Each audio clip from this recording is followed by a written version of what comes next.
Olá, turma de sétimo ano, tudo bem? Na aula passada vimos aí o texto teatral dramático.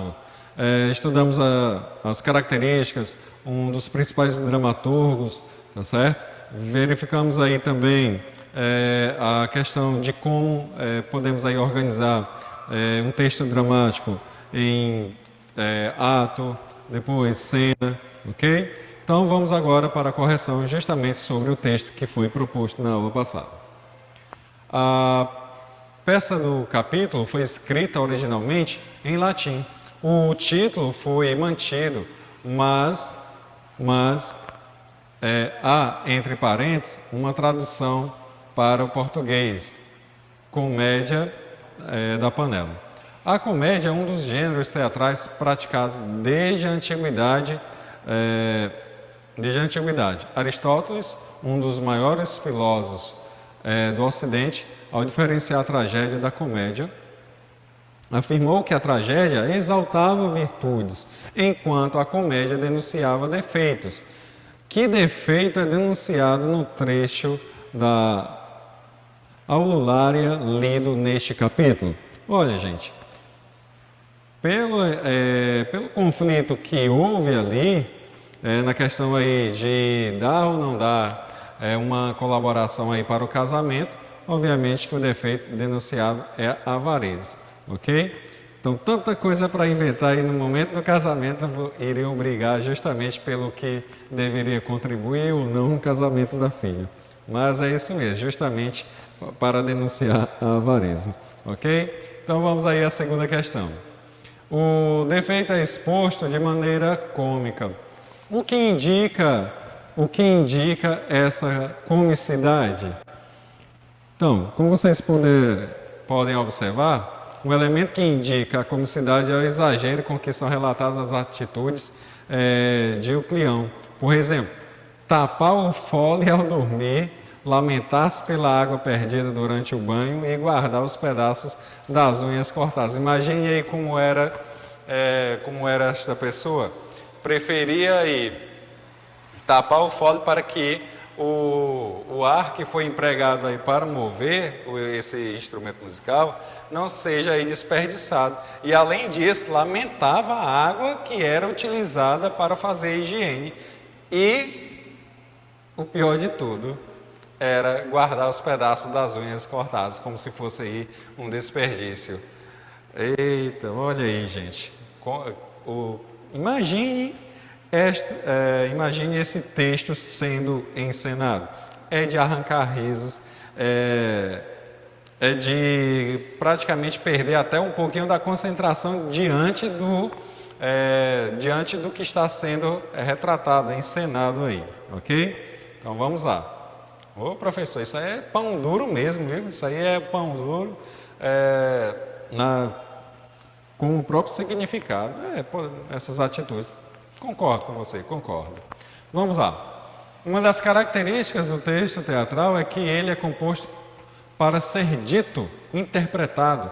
Entretanto, nem tudo que está escrito nele deve ser dito. Que partes do texto reproduzido não se deve ser mencionadas pelos atores? Olha, a parte do texto que não deve ser mencionada pelos atores são as indicações do ato. A indicação dos atores que devem falar nesse ato e a indicação das atitudes. Então, imagine aí, precisa ele ler, ao entrar na sala, ele fala. Não, nada disso, porque aí já passaria para ser um narrativo. Então, simplesmente ele vai entrar na sala e reclamando, aquele homem não quer colaborar com nada, ele se maldiz até pelas unhas ele guarda os pedaços de unhas, ele reclama da água desperdiçada no banho. Então não precisaria dizer que ao entrar na sala ele fala, nada disso. Então justamente são esses trechos que não há necessidade de ser encenado, ok? De ser dito. Então vamos aí à próxima. Os atores mostrando a casa de Euclião, não precisa, olha o exemplo aí, mostrando a casa de Euclião, então não seria necessário ser dito isso. A qual é apresentada entre parênteses, no caso aí, na rubrica, ok? Vamos à quarta questão. Peças teatrais geralmente são desvinculadas de seu contexto de produção, assim mostram a época, o lugar e a sociedade em que acontece. Que elementos do contexto de produção da peça podemos aprender das falas dos personagens? Justamente aí, ó, havia escravos, festas de casamento eram marcadas por banquetes acompanhados de música, as pessoas cortavam as unhas no barbeiro e os cidadãos queixavam-se diretamente aos juízes. Ok? Então, como vocês podem até observar na nossa sociedade de hoje, até chegar ao juiz é um processo enorme. Né? Isso é uma burocracia que não termina mais. Ok? Então, vamos lá. Quinta questão. Em boa parte do texto é empregado como recurso o discurso direto, certo? O que seria esse discurso direto? Justamente aí a personagem, ela participa diretamente dessas ações, não há necessidade de alguém estar narrando o que elas estão fazendo. Há, entretanto, trechos em que há discurso indireto, como em Pois o homem veio ter como o pretor a chorar, desfeito em lágrimas, soluçando a pedir que lhe fosse permitido citar o milhafre em juízo. Imagine a cena relatada e transponha a fala de Euclião para o discurso direto.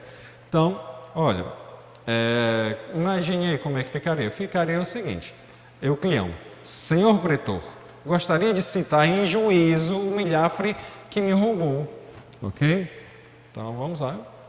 Isso já vimos aí em outras situações, não acredito muito que vocês não tiveram tanta dificuldade nessa questão, principalmente no ano anterior, fizemos aí algumas atividades justamente em passar alguns trechos do discurso direto para o indireto e tivemos aí uma outra oportunidade em que passamos aí trechos do discurso indireto para o direto, ok? Então foi coisa simples aqui, acredito muito que você tenha conseguido.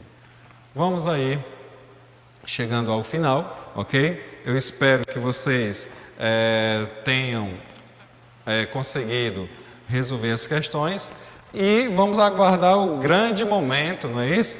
Que grande momento seria esse? O grande momento em que vocês irão ter o momento de atuar, tá certo? Coloca aí. Eu espero que vocês tenham conseguido realizar todas as atividades. Então, confesso que estou ansioso para saber como é que vocês irão atuar na nossa aula logo mais. Tudo bem? Então, tchau, até a próxima.